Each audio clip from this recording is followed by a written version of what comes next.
الجامعات العراقية التي كانت حكرا على تنظيمات حزب البعث المنحل، بالإضافة إلى ما تعرض له الكثير من طلبتها من عمليات اعتقال وإعدامات على أساس طائفي أو عرقي، هذه الجامعات يجد بعض المهتمين من الطبيعي أن تشهد الكثير من الظواهر، ومنها إقامة بعض الشعائر داخل حرمها، في محاولة لإثبات الهوية التي همشت طوال عقود، والتعبير عن رغبات مستترة تراكمت بفعل الممارسات التي فرضتها الأجهزة الأمنية.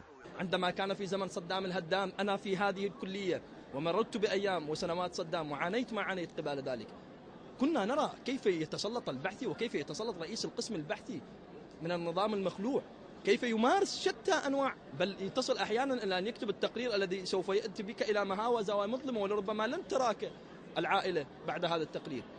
ألم يكن هناك من رقيب؟ ألم تكن هناك عين؟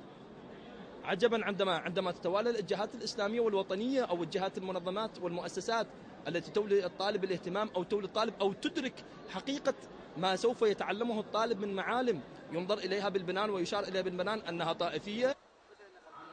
حال الجامعة جزء من عملية التغيير الشامل التي تمر بالعراق، وهي ليست بعيدة عن تأثيرات الحراك السياسي الذي يأخذ أشكالا مختلفة حسب المراقبين، تارة بالعنف وأخرى بالتصعيد في الخطاب الإعلامي، وهذا ينسحب على واجهات دينية وحزبية وأخرى عرقية.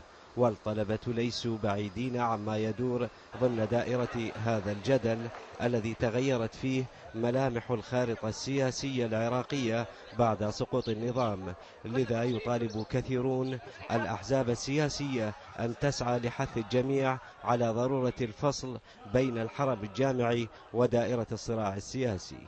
الأحزاب خارج الجامعات والمذاهب خارج الجامعات، ومثلما نحترم المسجد وإمام المسجد علينا أن نحترم الجامعة وأستاذ الجامعة.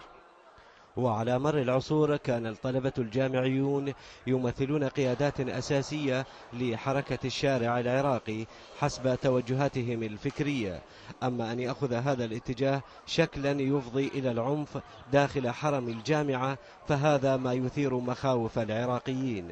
حتى إذا ما كانت ظاهرة راح تصير يعني حقد داخلي، يعني الطالب أكو طلاب يجوز يصير بيناتهم أنواع من أنواع الحقد، فهذا يكون مو ظاهر، يعني يكون واحد يضمر للثاني حقد بس داخلي، فهذا يأثر عليه. حتى بالنسبة للأساتذة الجامعيين كذا، يمكن يتوجه أحد من يعني أستاذ معين يعرف هذا الطالب توجهه الديني شنو، يمكن يتجه باتجاه إيجابي أو اتجاه سلبي، فهذا كله تأثير سلبي. إحنا طلاب، إحنا حياتنا الجامعية المفروض نكون منعزلة، ندخل جايين نتلقى علم. غياب سلطة القانون ربما سيفتح بابا أمام الكثير من الظواهر ليس على مستوى الجامعات فحسب، بل وفي جميع مفاصل الحياة اليومية العراقية.